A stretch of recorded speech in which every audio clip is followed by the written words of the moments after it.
रघु हमेशा नया धंधा सोचने वाला, थोड़ा चालाक, थोड़ा भोला। भोला, नाम तो भोला, लेकिन दिमाग बड़ा तेज, हर बात में जुगाड़ निकालता है। गांव का माहौल बड़ा शांत था। लोग अपनी खेती बाड़ी में मस्त, बच्चों की पतंगें उड़ती रहती, महिलाएं कुएं पर बर्तन मांजती और मर्द चाय की दुकानों पर राजनीति में डूबे रहते। इसी गांव में रहते थे रघु और भोला, दोनों बचपन के दोस्त। दोनों का सपना था कुछ बड़ा करना है, कुछ ऐसा जो गांव में किसी ने न किया हो। लेकिन हर बार रघु जब भी कोई धंधा शुरू करता, वो धंधा 3 दिन में धराशायी हो जाता। कभी बकरी पालन, कभी मूंगफली बेचने का काम, कभी साइकिल की पंचर की दुकान, सब में घाटा। एक दिन रघु और भोला तालाब के किनारे बैठे बैठे उदास हो रहे थे।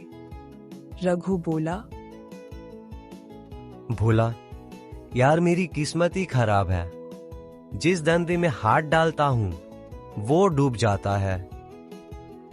अरे रघु, किस्मत खराब नहीं होती है रे, सोच गलत होती है। धंधा करना है तो सबसे पहले लोगों की जरूरतों को समझना पड़ता है, और अगर जरूरतें ना हो तो जरूरतें बनानी पड़ती हैं।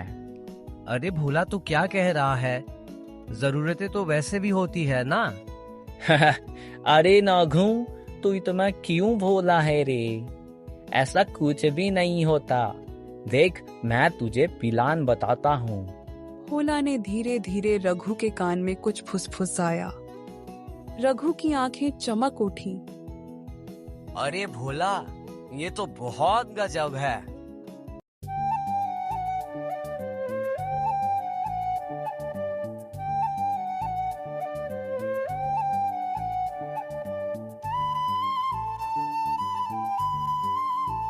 दूसरे दिन से दोनों ने गांव के पुराने मशहूर कम्युनिटी कुएं के पास एक बड़ा सा बोर्ड लगा दिया। आज से यहाँ कपड़ा धोना और बर्तन मांजना सख्त मना है। गांव वालों ने पढ़ा तो सब चौंक गए। अरे रघु बेटा, ये क्या कर दिया तुमने? ये कुआं तो सबका है ना। बाबा, पानी बहुत कम हो गया है, कुएं की मिट्टी भी गिर रही है, तो अब बचाना पड़ेगा ना। गांव वाले गुस्से में पर कुछ कर नहीं सकते थे। मजबूरी में उन्होंने अपने घरों में ही कपड़े धोने शुरू कर दी।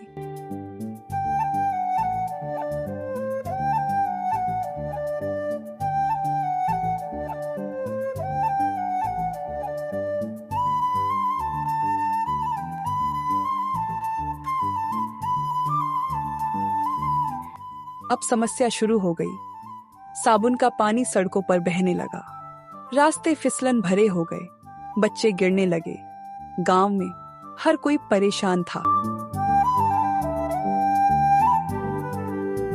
एक हफ्ते बाद भोला ने एक बड़ी सी तख्ती लगाई। समस्या का समाधान, अब हम कपड़े भी धोएंगे और बर्तन भी मांजेंगे, और तो और वो भी बहुत कम दाम में। सारे गांव वाले दौड़े।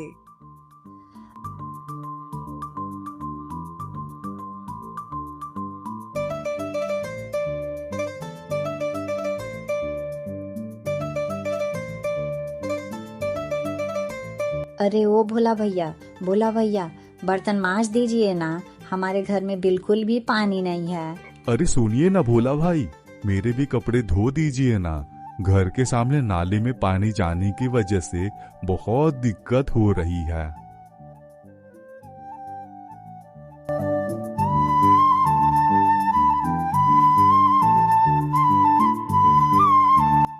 भोला ने रेट लगाया।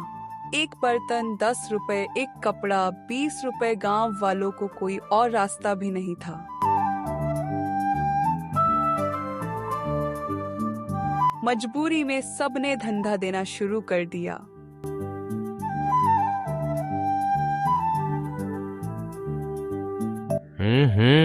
मान गए तुमको भोला भाई।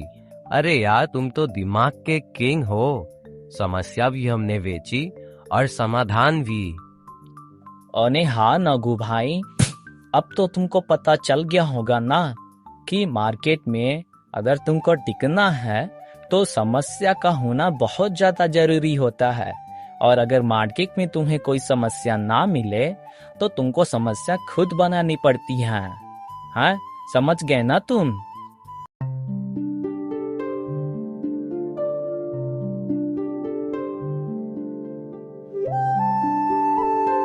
कुछ दिन में गांव वालों को आदत पड़ गई। भोला और रघु का धंधा जोरों पर चल पड़ा। दोनों ने कुएं के पानी से खुद की धुलाई सर्विस खोल ली। फिर दोनों ने सोचा,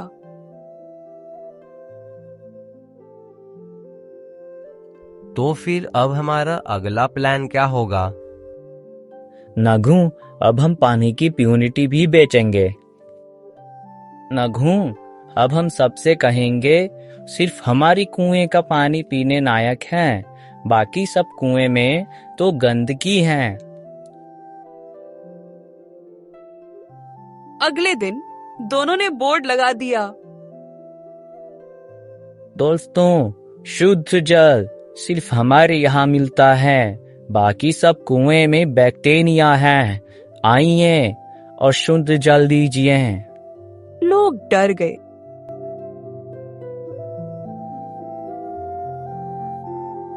सबने बोतल भर भर कर पानी खरीदना शुरू कर दिया, 1 रुपए प्रति लीटर। गांव का प्रधान आया।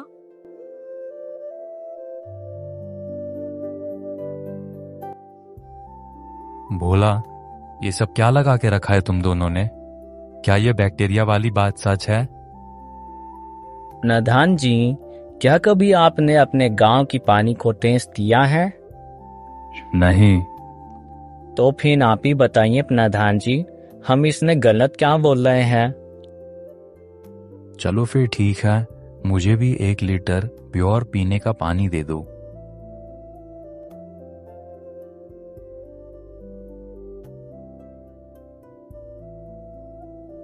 चलो दोस्तों, आखिर में किसी ने तो हमें धंधा करना सिखाया। भोला और रघु ने धीरे धीरे अपने धंधे को बड़ा बना लिया। अब उनका ब्रांड था रघु भोला धुलाई एंड प्योर वाटर सर्विस। आखिर में एक दिन रघु बैठा बैठा सोच रहा था, भोला, हमने जो किया वो गलत तो नहीं था ना? भोला मुस्कुराते हुए बोला, भाई नागू, हमने कोई धोखा तो नहीं दिया ना, बस लोगों को उनकी समस्या का समाधान दिया जो वो खुद भी नहीं देख पा रहे थे। तो फिर अब हमारा अगला प्लान क्या होगा? अब हम गांव में गंदगी का अभियान चलाएंगे और फिर सफाई का कॉन्ट्रैक्ट भी लेंगे। दोनों हंसते हंसते पेड़ के नीचे सो गए। सीख, कभी कभी जिंदगी में समस्या को भी बेचना पड़ता है, लेकिन अगर उसका समाधान तुम्हारे पास है तो दुनिया तुम्हारे पीछे खुद दौड़ेगी।